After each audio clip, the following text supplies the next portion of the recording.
Hey everyone, welcome back to the show. I'm Lisa. And I'm Charlie. And this is The Main Dish.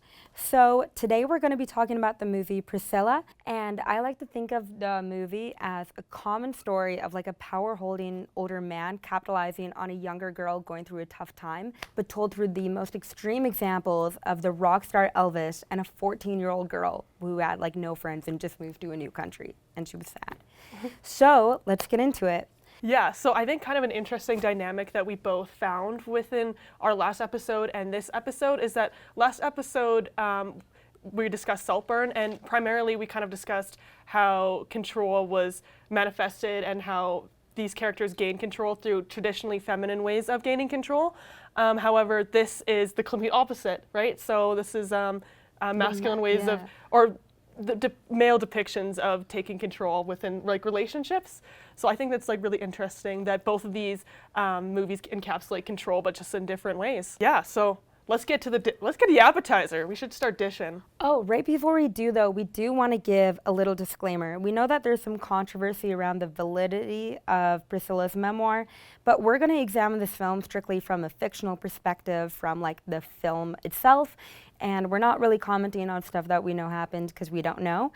And another little disclaimer is that we will be talking about discussions of emotional abuse in this episode, but we will bring it up before we get into it. So feel free to keep on watching. And if it's not for you, just click on maybe another one of our videos because we don't talk about it there. All right, now let's get into it.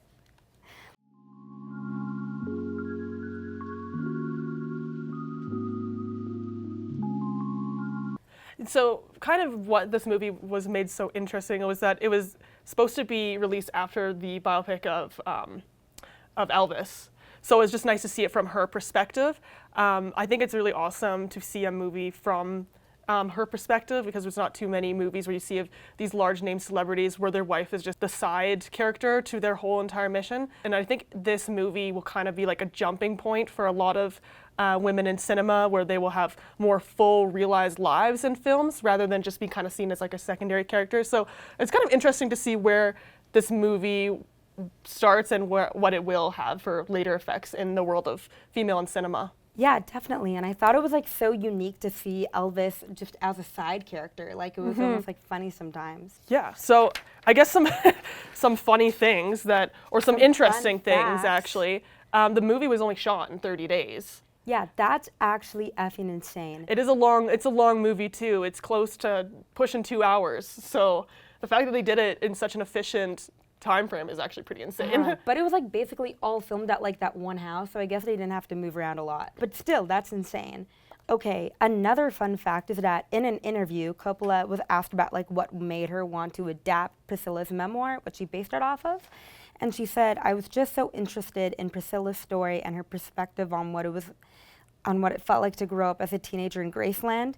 And she was going through all the stages of young womanhood in such an amplified world, kind of similar to Marie Antoinette." And that's my like favorite Sofia Coppola film, so I thought that it was really cool that she compared it to that, and that's what made her want to do it. And that's what made me want to watch Priscilla in the first place, because I saw that in her interview, and I was like, oh, I like Marie Antoinette. Also, Priscilla Presley was an executive producer of this film. So yeah, I that's found crazy. Yeah. Yeah, I think that's so cool, just because normally people in media, like, they never want their story told. So the fact that she would go as far as to produce it is really unlike that. On the topic of like going into and finding her real life outfits from the movie, for the soundtrack of the movie, in one interview they stated that they looked into the songs that like Elvis was actively listening to at the time to make the soundtrack, which I think is like really cool. And they didn't use any Elvis music through the movie, like no songs by him, because they didn't want to like make him a bigger figure than he was. And like realistically, Elvis probably isn't listening to his own music, so I was into that. So yeah, Jacob Elordi's kind of got like a smaller frame, I guess, when he's playing Elvis. So to prepare for this role, he had to actually eat a pound of bacon every single day in preparation for this role, which can kind of be seen as a good thing or a bad thing depending on your stance on bacon. For me, I think it would be a good thing. But kind of crazy that bacon was just the choice of food. Honestly, like bacon has like a lot of protein. Like, and if you get like lean bacon, like it's kind of healthy. Okay, so we kind of summed up a little bit of the fun facts of the movie, some little cool details, but let's kind of get into the main dish. Yeah, I'm hungry.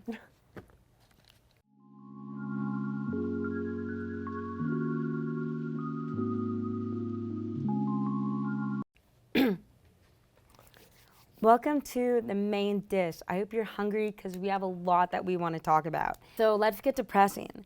The following program may contain mature subject matter. Viewer discretion is advised. So the main dish is about the story of Priscilla, and it's almost like a guide to like the way that like an older man can gain control over women in relationships, which is a great problem today, but especially was a great problem during the time period of this film. So for example, like we were kind of talking about this, we see memes all the time about Leonardo DiCaprio not dating anyone younger than 25, and it's like, oh, little like side chuckle, and then you keep swiping past this. But in reality, there's a lot of like psychological mechanisms and a lot of like predative planning for like these relationships to unfold. And it's really like harmful power imbalance. Like it's always like this young upcoming actress and then like Leonardo DiCaprio. And I think that it's really cool that like a film like called attention to that, because I think that like as young women ourselves, we see people, we know people who like got caught in a bad relationship with an older guy, but I just think it's probably, I could only imagine like 1,000 times more amplified when it's like someone worldwide famous.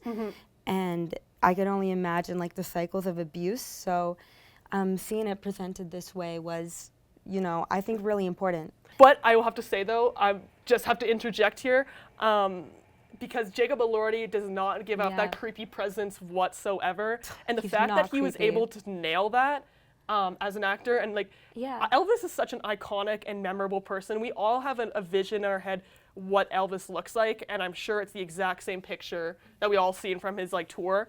So the fact that Jacob Elordi was able to step in the shoes of Elvis and play such a larger than life character, such a memorable person, and actually do a good job at it was pretty exciting to see. And like we talked about this, like the fact that like Jacob Elordi like managed to give us the ick, like at the end of the movie, Elvis was so gross, he was a different person, he was mean. I felt disgusted by Jacob Elordi. What a great actor, because good performance. he's not disgusting. Yeah, he did look pretty bunk when they were sitting in the back of the limo. Oh my God. And he's just like, and there's this scene where he's like doing out. his Elvis dance and they show him from the back and he's like doing his little Elvis dance on stage. And I thought, how embarrassing. Oh my God, that's so embarrassing, what a nerd. But like, it was Jacob Elordi. How'd he look that cringe? Very impressive. And everyone was like saying Austin or Jacob, because obviously the two films came out like right away. Let me know in the comments who you thought was better. I saw both movies. Charlye didn't. Yeah, so definitely the first time that you're watching this movie, there is missing context about the history of Elvis and like the lore of Elvis that like could have been enhanced if I did watch Elvis's biopic.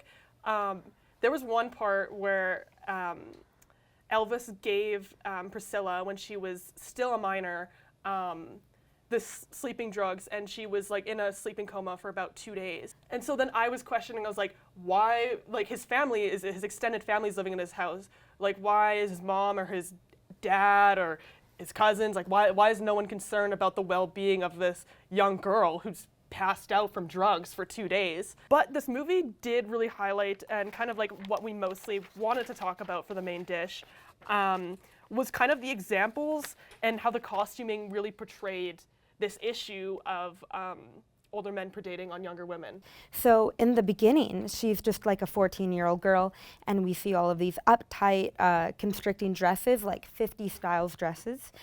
And then this kind of reflects the control that was had during women over the time, because although feminism was going, like it wasn't as free as it was when she was older, and then it also shows how she's a bit controlled by her parents, and then it just shows her naivety. She's dressed like more like a girl, and she's often seen wearing brown, which, remember this, it's relevant later. And then with Elvis, she becomes slowly less herself the deeper she got into Elvis.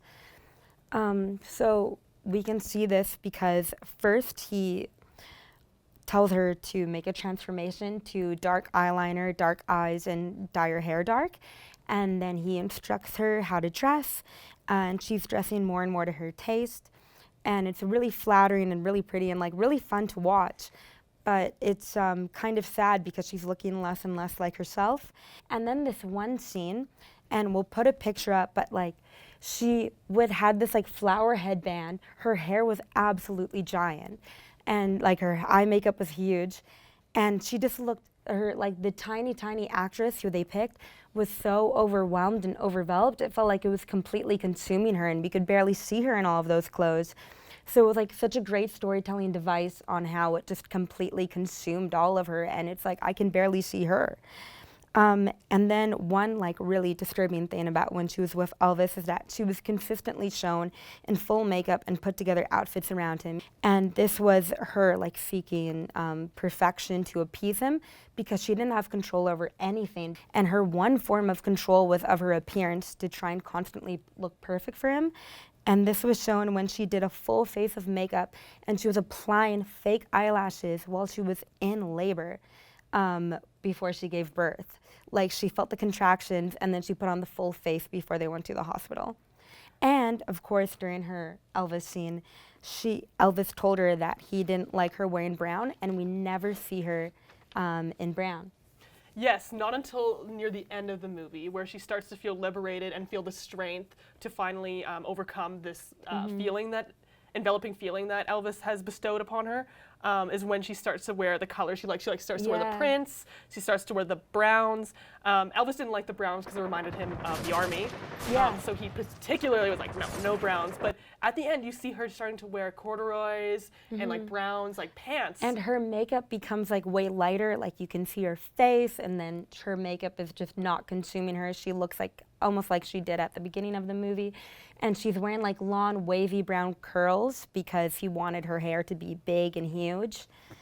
So yeah, it was just kind of nice, that transition from starting off with the glamorized Elvis look that Elvis desired to the way that she looked at the end of the movie, because I think it kind of reflected that when she was in that stage of just listening to him wearing the makeup that he wanted, she was like essentially just like an extension of himself, of Elvis.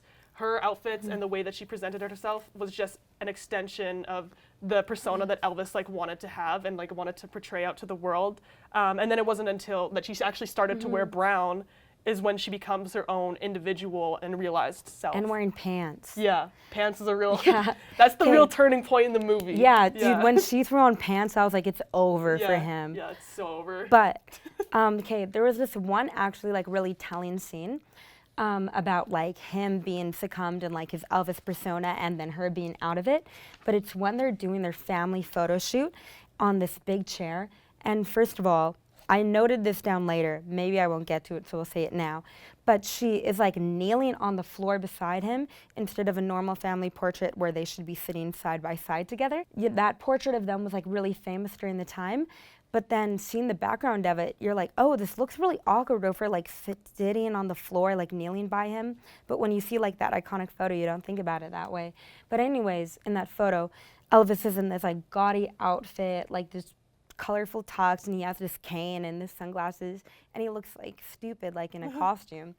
And then Priscilla is just like wearing like casual, and her hair's down, and that showed like this big discontinuity of them, and I felt like that was the moment of the film where they were really separating, because he was becoming further into Elvis and she was becoming further into not that.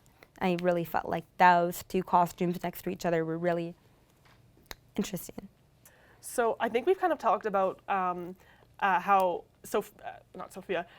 Priscilla kind of evolved and moved through this whole situation, but we kind of missed the tactics that Elvis used to like kind of just get her in this mindset to be obedient to him in the first place. He, he controlled Priscilla through different aspects of abuse, being isolation, physical and emotional outbursts, and denial of affection. So do you want to talk about like the isolation?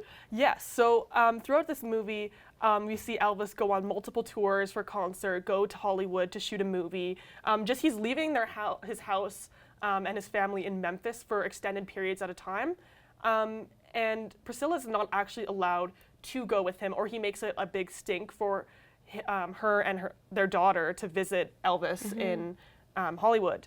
So she's just kind of restricted to the house. She was very cut off from the world, but also Elvis's family and Elvis's world as well. And then there were the physical and emotional outbursts. So although we never hurt her, he was really physically imposing and his action threatened her.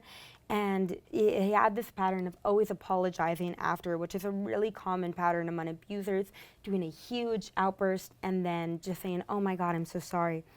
And we take that his control may be a response to him losing control over his career, as we often see like a scene of him in like a difficult phone call and then outbursting at Priscilla, which is also really common among abusers. Notable moments of like Priscilla's journey into responding to this abuse. In the very beginning, she tries to confront him about an affair, and he screams at her and he's physically imposing and he brings her to tears and she's sobbing like a baby packing her things, only to comfort her immediately, and then she's so sweet. And then as the years go on, she slowly becomes more aware of the tactics. In a different scene, he asks for her opinion on his music, and you can tell that she is so unsure of what to say and she's walking on eggshells because you know that anything will upset him. And she gives the most neutral answer anyone could possibly give. And then he freaks out and he throws a chair right by her head. One of his friends even says like, watch out. And she freaks out and then he goes to comfort her immediately. But here we can see that she's been adapted to it because she doesn't really react to him. Like she just hugs him enough that he won't get mad anymore, but you can tell that she's not looking to him for comfort anymore. Yeah, she became like really numb to like all of his shenanigans at the end of it. Yeah, and then we have that sweet spot at the end where we see her finally over it.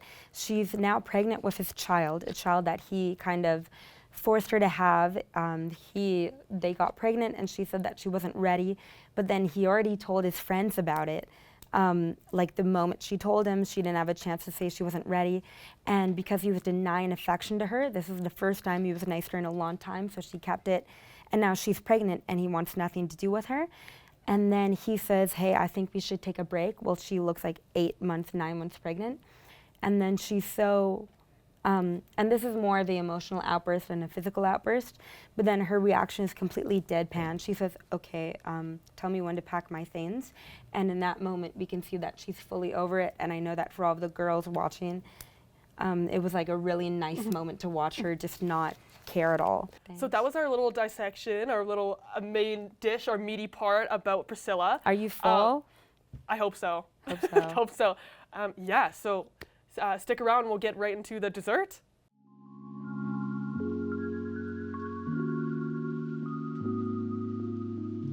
So I think a big part of our main dish was how the costuming and the coloring of the costuming really told a story just by looking at the outfits and how the way her style evolved throughout the film.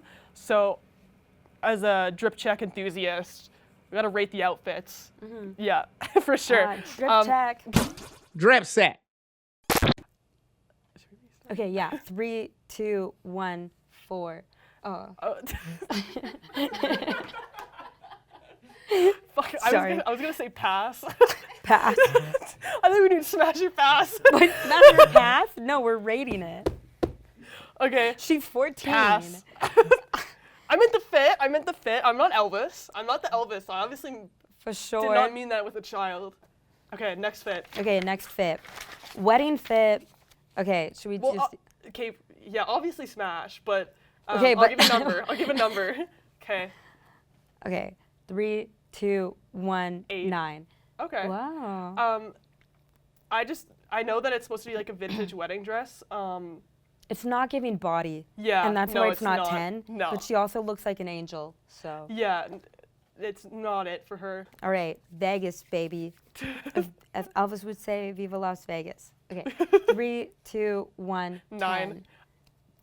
It's hot. Well, Yeah, okay. Sorry. Okay, why is it a 10 to you though? I love like midriff showing. And I think that the polka dot is really classy on her.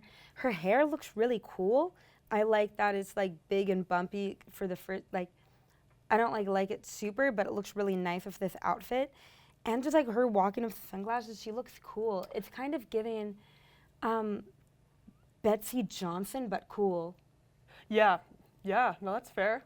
Edgy Betsy Johnson. I like the fit. I like the polka dots. I think it kind of shows the dysfunctionalness that is Vegas. Yeah. And it is kind of cool that is showing midriff. That's like not a common thing you'd see women wearing during that time period. And the pattern is like flattering. Yeah, no, I say it's a pretty solid fit. And also Elvis is up to code too. He looks good. Elvis looks fly. So they both look good together. They're matching. Yeah. I love like coordinating. white with like a thick black trim, or like vice versa. Yeah, Elvis looks good too. Yeah. So great coordination. Well, you guys, that was dessert. I hope you thought that was fun as we did. I had a blast. Thank you so much for tuning into The Main Dish, episode 3, where we discuss Priscilla. We'll see you folks next time. Yeah, thank you so much. Bye.